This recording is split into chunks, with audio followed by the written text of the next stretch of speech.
This is a WWN Publishing Group recording.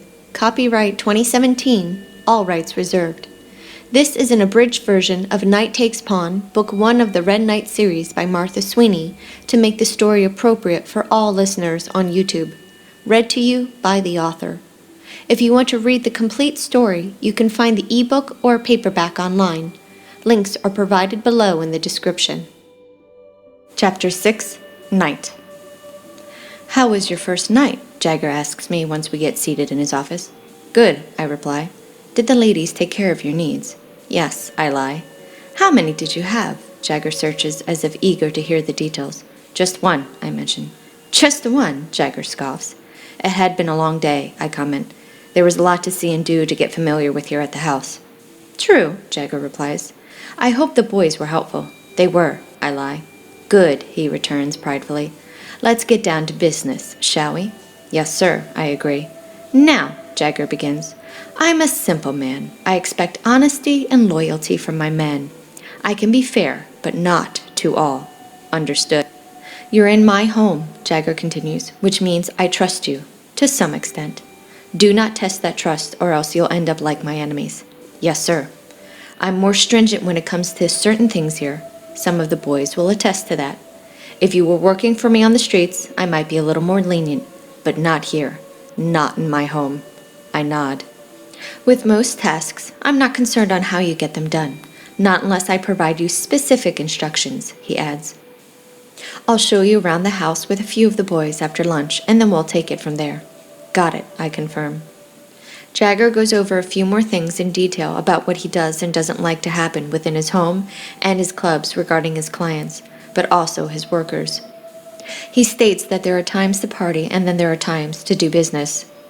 I'm wagering that his definition of party is referring to drugs and other recreational type activities. After dinner, Jagger continues his tour, primarily showing off his bag of tricks, as he calls it. As the night continues on, I entertain the distraction of a few of the girls who are already available for the gang. I'm not in the mood to touch one who has, gods only know what, something from being passed around the pot, but I don't want the guys to get suspicious of me. I end up grabbing one of the more shy girls and take her back to my room, banging her with a desire for red in my groin. The next day is quiet regarding anyone pulling shit, henchmen or clients. Breaker hasn't harassed me like he has since I first arrived at the house. He's definitely letting his status with Jagger go to his head and uses it to intimidate some of the other guys. "Knight," Jagger calls from the head of his rather large dining room table. "Yes, sir." "I want you to join us this afternoon," he informs. "I have a special treat for Mr. Hedge, one of my top clients." He gestures to the man sitting to his right. "And this is the perfect chance for you to become more acquainted with how we provide great service to our clients." "Sure thing, sir," I reply. Jagger and Hedge chat as Breaker and I follow behind them through the house. Breaker has a smug look on his face that I want to beat into submission. The guy is just that arrogant and ugly. It isn't until we approach a certain door that I realize where we are. "Breaker," Jagger calls, "please open the door. I want to personally introduce Mr. Hedge to our little treat for him." Breaker complies with a widening grin. He seems awfully pleased with himself, and I'm guessing that I'm about to find out why. "Red, sweetheart," Jagger calls as he and Mr. Hedge enter the room. "How are you?" I try to glance over Breaker's shoulder, but can't see her. "What happened to you, my dear?" Jagger asks with some concern in his voice.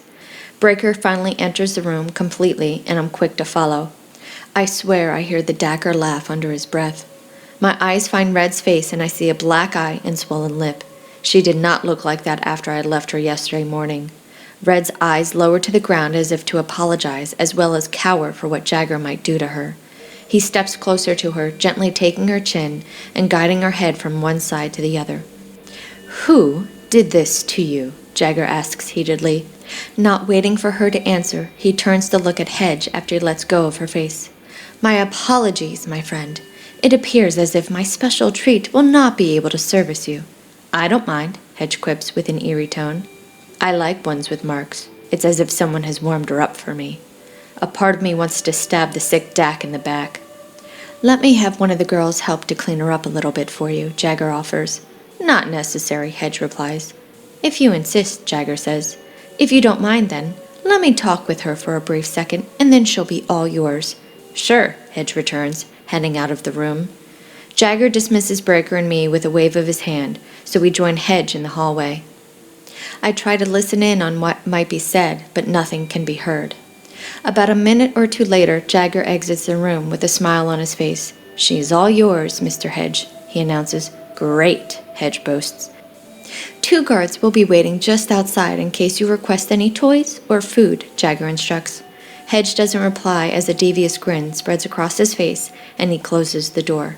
"Breaker," Jagger calls after a minute. I can tell that Jagger's holding back his fury. "What the dack happened to my little Red?" "I don't know what you mean, sir," Breaker says. The Dacker is lying. I bet he did this to her. "You don't know," Jagger laughs. "You hear that, Knight? He doesn't know." My head bobs to acknowledge Jagger, and a second later, he has a knife pulled on Breaker. I snicker to myself at how Jagger is handling Breaker, wishing it was me. "Care to tell me why you don't know why my little Red is all banged up?" Jagger questions. "I don't know, sir," Breaker returns, seeming a little scared now. I try to stay focused on Jagger as my mind wanders to Red being stuck in that room with that sick Dack.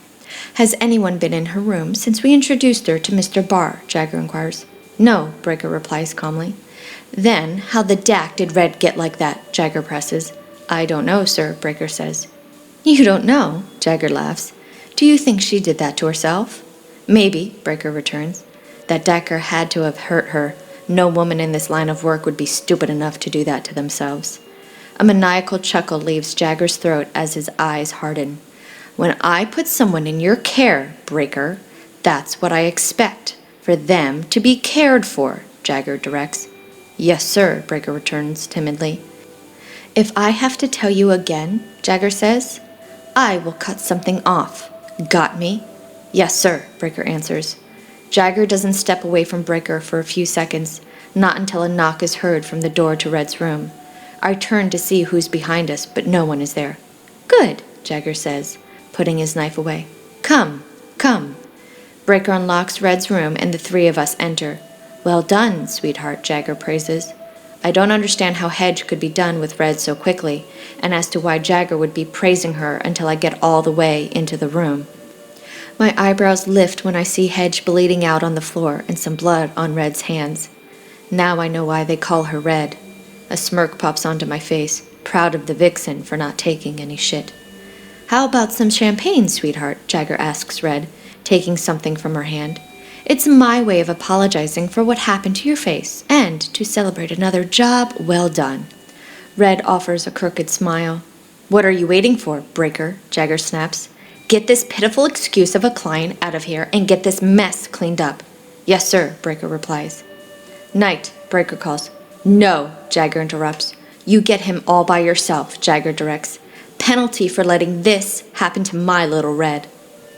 Breaker doesn't reply other than a huff as he lifts Hedge and drags his body out of the room. "Make sure you have one of the guys get a good bottle of champagne for Red," Jagger says, calling after Breaker. I swear I hear Breaker curse under his breath. "Red, my dear," Jagger says, "I want you to meet one of my men, Knight. Red, say hello." She offers a fake smile and curtsies slightly. "That's a good girl," Jagger praises, stroking the side of her arm. He looks to me. Red's mute. This is the end of this chapter. Thank you for listening. I hope you're enjoying the story so far. To read the full, unabridged version, you can find a link in the description below. To find out about new releases before the general public, be sure to subscribe to my newsletter. Also, to be notified when the next chapter is published, make sure you subscribe to my channel.